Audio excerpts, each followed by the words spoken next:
put yourself in this position, okay? You are living the dream in your own fat cave. It's 1 minute to midday on Saturday morning.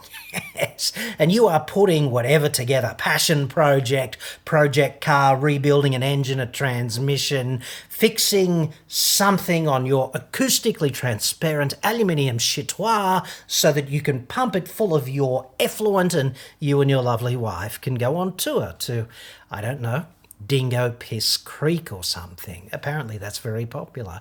And it's all going great, dude, until suddenly it's not, because you strip the frickin' thread on some component during assembly, and maybe it's old, maybe it's rusty, and maybe you were using one of these and thinking about, you know, some of the things you and Tiffany are going to do later when you should have been paying attention and, heaven forbid, tightening it up the last bit with a frickin' hand tool like a non-butcher. So the rest of this video is just about how you get out of this predicament, because at about this point, that sound you can hear is the roller door on every engineering supply place in the nation slamming itself shut, and it will not reopen until frickin' Monday morning.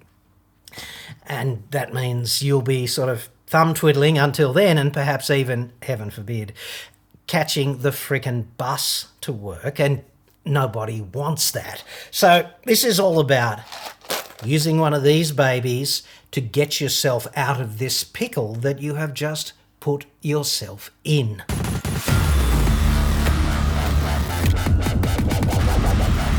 I'm John Cadogan from AutoExpert.com.au. New cars cheap, Australia only, website, card.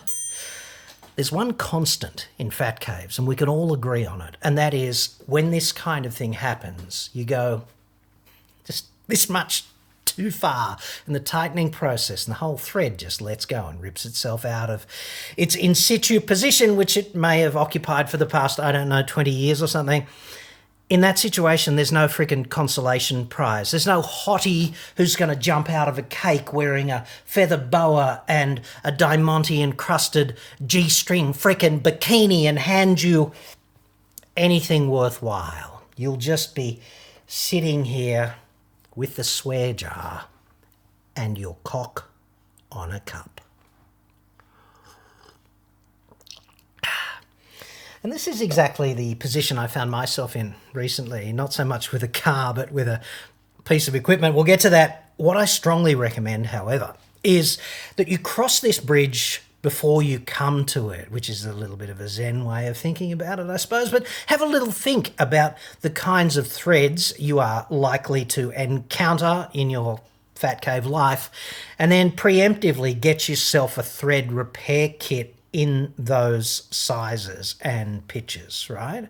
So the common ones would be metric course and UNC. That would get you out of most trouble, okay? So I've got a large kit that's got M6 by 1, M8 by 1.25, M10 by 1.5, and M12 by 1.75. I've got the sort of corresponding UNC kit, which I've kind of never used. And it's just great to have for those once in a blue moon occasions when this thing happens, because there's all these butcher type ways to deal with this. There's the copper wire trick, where you strip a bit of copper wire and you extract the copper strands, the filaments, and you jam them in the hole, and then you attempt to tighten the bolt back on top of them. Absolutely useless. Don't use epoxy resin, because 80 degrees C it starts to fall apart. So anything related to automotive is likely to get that hot ultimately, so useless, and also not that strong even when it's not temperature affected. Loctite has a product that purports to be a thread repair sealant type agent, and it's better than nothing, I suppose. You could take it with you to the canning stock route, and maybe to get you out of trouble, a set of thread repair inserts would be better. Is there another one? JB Weld is another classic sort of butcher hack, and they're all useless. They're emphatically useless. So these kits are freaking awesome. They're very easy to use. They get you out of trouble, and the repair is stronger than the fastener that you're putting back in. So there's that. The reason I'm covering this off for you today is that this weekend my cup ranneth over and I had to grab my M12 by 1.75 thread repair kit and just deploy it because it was giving me the shits. You know, I've got this bandsaw, basically, just to give you the backstory. I got this bandsaw. It's quite expensive. It was like $1,700. It's 135 kilos of metal-eating monster, and it does a brilliant job. It really does. Like, this bench that we're talking always over the top of just here is made of 3 long pieces of this, and they're all cut to length, and I cut them to freaking length with that bandsaw, and it's just sitting over there. It's been a great tool. Look at the surface finish on that. This is straight off the blade from a few months ago, so there's a bit of surface rust, but it's so much better than getting an angle grinder and filling the whole shed with toxic dust and just sucking that up for a couple of hours to do a worse job that has to be edge refined endlessly and will never be as good as this, no matter how hard you try. So, yay, bandsaw. Made in China. You can check it out at machineryhouse.com.au, hashtag not sponsored. I paid for it with my own money, and my assessment of it is it threatens to be excellent, like it walks up to the line marked excellence, and it just puts its toes on this side.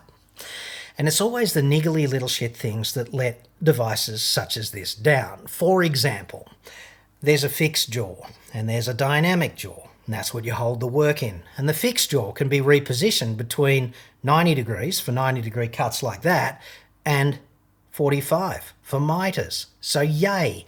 And it's only 2 bolts to reposition, and there's even a protractor scale, so even a politician could set it up, you know. The only problem is one of the bolts is made of cesium. I freaking tighten it up after at the first reposition. I get it to 45. They're finger tight. I grab une wrench, and before I even lean on it, the freaking head of the bolt separates from the shaft. Like, no kidding, not even trying. And it's the one with the squared off edge that's designed to run in a slot so that you don't have to reach underneath with another wrench just to tighten it up. So anyway, I dodgy it up. I dodgy it up with a cap screw and a nut and a couple of washers, and it works okay. But every time I got to reposition the vise, I got to get down in the chip tray with all the dregs of the soluble oil and Satan's freaking fingernails all up here on your arm to hold the wrench at the other end of the fastener, which kind of sucks, frankly. So my cup ranneth over, my cock on a cup ranneth over. I thought I got to fix this. So I made up a bespoke nut, like a T-nut, out of a piece of hex bar. I just faced it off on the lathe and milled the T-slot and then rounded it over to run in the radius, blah, blah, blah, and drilled and tapped it for M12 by 1.75, and it sits in there great. Also much better than the original solution, frankly. So that's fantastic, and I've got the other socket head cap screw in place, like it's just sitting there like that, and that means that I just need one tool to change the jaw, and it corresponds incidentally to all of the tooling I've got here. Like the vise is held on to the bench, is drilled and tapped into the bench directly with an M12 socket head cap screw, and even the swivel base on the vise, I've replaced those horrible toggle thingos that come with the vise just with a single socket head pair of cap screws, right, to just swivel the vise. Same thing here with this vise. It's held in place like that with the same tooling, and the swivel base with the same tooling. The bar bender is held in place with these 4 identical socket head cap screws, and the ring roller that I can replace on that base plate is also an M12 by 1.75. So you only need your M10 Allen key to do all of that changing, and I'm never more than, you know, this far away from an M10 Allen key, like a 10mm Allen key. So the problem is that one of those bolts on that fixed jaw goes straight down into the cast iron table, and it's like, it is 2023. I had to recheck, but the bolt is a half 12 BSW. Like, who does that? Must have had some tooling left over from, I don't know, the Korean War. Anyway, I go, what am I going to do with that? Because I can't just replace it because it's too small, right? Got to drill it out, put an insert in, and then I'll be good to go. One of the things that I really like about these coil kits is they come with everything bespoke that you need to do the job, just about. They come with the drill, the tap, the driver for the inserts, and the punch to break off the tab. Now, interestingly, I know helicoil is kind of the Coca-Cola of the coil insert thread repair deal, but if you buy a helicoil kit, you pay through the neck for it, but you also don't get the drill, for example, for the tap. You've got to find your own drill. So, yay. About the only thing you need to add here is obviously you need a drill. Now, I used a mag drill because it had a nice flat reference surface that was made of cast iron, and that's a great way of getting it at 90 degrees. But you could just as easily get away with it in most automotive jobs with one of these babies, because the materials you're going to be drilling are going to be like aluminium or cast iron generally, and they're pretty soft and pretty easy to drill. And if you think about it, it's not that hard to get a decent, near enough to 90 degree hole, because you've already got a pilot hole. Like the stripped hole that you've just manufactured is a decent pilot for the drill. And if you need to, you can always line up the drill. If you've got a vestigial reference surface anywhere that's been milled, you can use one of the edges on a 1, 2, 3 block. Get yourself a 1, 2, 3 block. They come in pairs. They're awesome. You can get them metric or imperial. But it's not really the size that is really useful generally for ghetto engineering. It's the 90 degree measurement. It's a precision ground and hardened, so they're very durable, and they just give you, they're great for truing up saws, and they're great for sighting along where you're drilling. You know, whatever the length of the drilling application is, you can use one of these edges to, one of the corners actually is brilliant for just lining the drill up. If you really want to get it to 90 degrees, this is a great way of doing it, okay? 1, 2, 3 block, not to be underestimated. You'll never go back to not owning one once you've had it, because they're just so useful for so many things that you hadn't considered. They're a great shim if you've got to hold something off a welding table to weld it up and just give it a little bit of clearance underneath. 2 inches of clearance, 1 inch of clearance, 3 inches of clearance. If you've got 2 of them, you can multiply the clearance up like that to your heart's friggin' content. They're awesome. Anyway, the point being, the drilling is not too hard for automotive applications. Now, when you see me tapping the hole for the insert, bear in mind that I'm tapping into cast iron, right? And with cast iron, you don't generally have to back off to clear the chips, because cast iron is a fairly powdery material that just sort of falls apart when you tap it or drill it. Whereas when you're tapping steel or aluminium, it's a really good idea to go forward between 1/2 and 3/4 of a turn with the tap wrench, and then back off about half as far as you just went forward. And generally what you'll feel there is when you're backing off, you'll feel the chip break off, and it'll just generally, with a straight fluted tap, it'll just fall down into the hole, okay? And if it's a blind hole, it's a really good idea to blow it out later with some compressed air. The pro tip there is always wear safety glasses when you're doing that, because chips go everywhere. And it's a good idea to just loosely put a bit of rag on top as well, because that'll just stop you blowing razor sharp chips all over you. And even if you're wearing your safety specs, you can get them in your hair, and then later on you jump in the shower, they go down into your face, you wash your eyes, whatever, you're at risk in this situation of rubbing the chips into your eyes, and that's next stop the emergency department, where they can put the dye in your cornea and then look at it under a UV light and do all kinds of interesting things. They've generally got really strong electromagnet in the trauma centre, so that they can pull things out of people's eyes, at least ferromagnetic things. It's a bit harder if it's aluminium or titanium or something of that nature, but hey, it's all good fun. Or you could just avoid the problem in the first place. That hole over there is a through hole, so stuff just falls straight through. Now, the other thing about these kits is that inserts are really cleverly designed. The most common size is what they call 1.5D. So the D is 12 millimeters in this case, and the overall length is therefore 18, which is 1.5 times 12. Now, when you buy your kit, you might be tempted to get your calipers out and just have a little measure.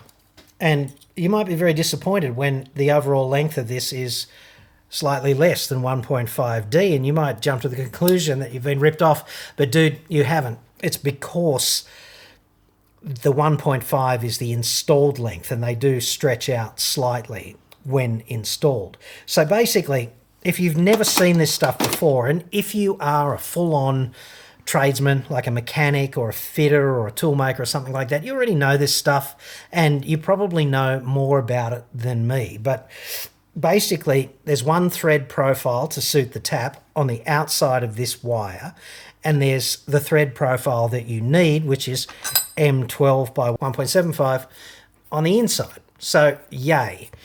And because this is also cleverly worked out, when you screw the thing in, it expands the thread because it's on a coil and it's a very hard wire, stainless steel. We'll get to that. And it just kind of locks itself in place. So it's very important to get the top of the insert below the deck for most applications. So just keep checking it with your finger, or you can get a little square, or your 1, 2, 3 block, and just keep rubbing it over the deck and get to the point where you can no longer feel the insert, and then you're pretty much good to go.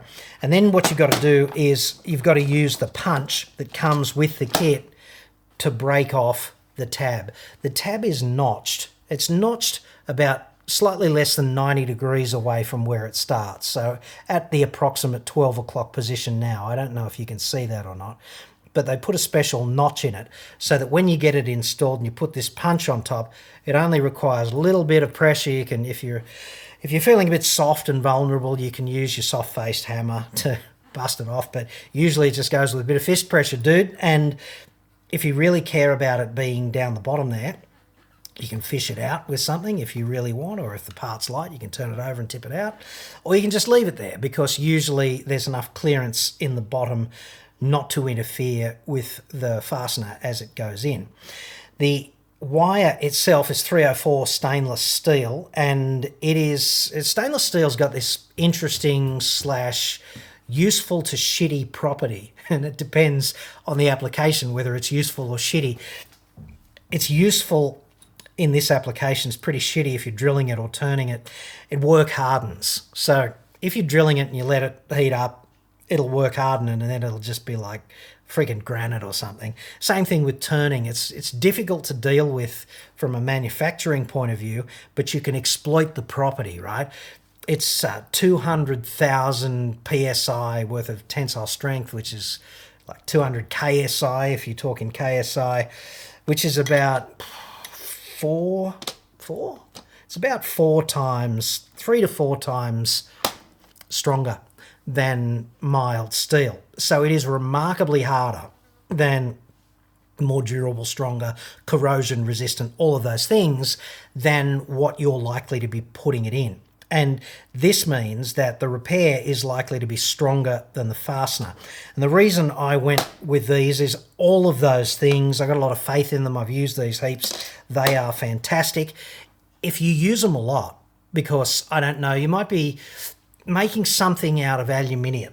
Now, aluminium's great material because compared with a design made out of steel, you can usually achieve equivalent strength at about 50% of the mass. And for a lot of designs, like anything you're going to put in a camper trailer or a caravan or something like that, or racing, 50% weight saving is quite significant, and it's something not to be dissed, okay? But if you're going to put a steel fastener like this into an aluminium thing that you're manufacturing and you're drilling and tapping the aluminium, if that fastener is going to be removed and reapplied and removed and reapplied, or if it's going to be in service for a long time, you're already essentially designing the thing that you're making to fail, because aluminium is more active than steel, therefore it'll sacrifice itself to save the steel, like galvanically. So over time, it'll just fall apart. And this is why if you're dealing with aluminium castings that are 20 years old, often they kind of just disintegrate when you undo the fastener. This is that. Okay, it's the galvanic action that causes that to collapse in that manner. And also, you know, aluminium's just soft, whereas this just isn't. Like a M12 socket head cap screw, you can hang a friggin' Hilux off it. I'm not exaggerating. Easy. You could hang a Hilux off it. Not recommended. Like, but not recommended. It's really strong, really hard compared with the aluminium, so it'll just spoil the shit out of it and the clearance will go away, and then eventually you'll just strip the thread because the aluminium is so much softer. What you could do preemptively in that case is just put inserts in all of the positions, and then you've got a stainless steel thread locked away in the aluminium. It's going to be steel on steel. The insert's going to be tougher than the fastener, even if you use a good quality fastener like this, and it'll be a really durable job for components that need to be assembled and disassembled frequently, you know. For this reason, if you're ever doing a replacement on something like, I don't know, a drain plug on a sump is a classic example. They get stripped all the time. You can replace them with a coil insert, easy. They're super durable after that because the repair is stronger than the fastener. So if someone over-enthusiastically cranks up on the fastener, it's more likely that the fastener itself will get damaged than the insert, because the insert is so much tougher, harder, whatever, than the fastener itself. So for all these reasons, the insert repair, you might even not want to think about it as a repair, but think about it as something you do preemptively, so that you just increase the service life of whatever component you're working on rebuilding or designing and building off the bat. You know, they're really good for this kind of thing. So anyway, I was really pleased with the end result there, and I wouldn't downplay, if I was you, the importance of kind of standardizing the tooling for doing common changes.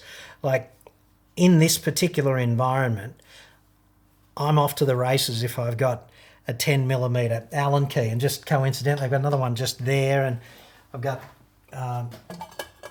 one just here and another set of them here and another set of them here, okay? These T-handle ones, frankly, are the ones I use all the time. They're from Bondus, also not sponsored, but they're a really good brand. They're really durable, nice to use. The ball ends are really good too, because in some environments, you can't go straight down. Like here's a classic case.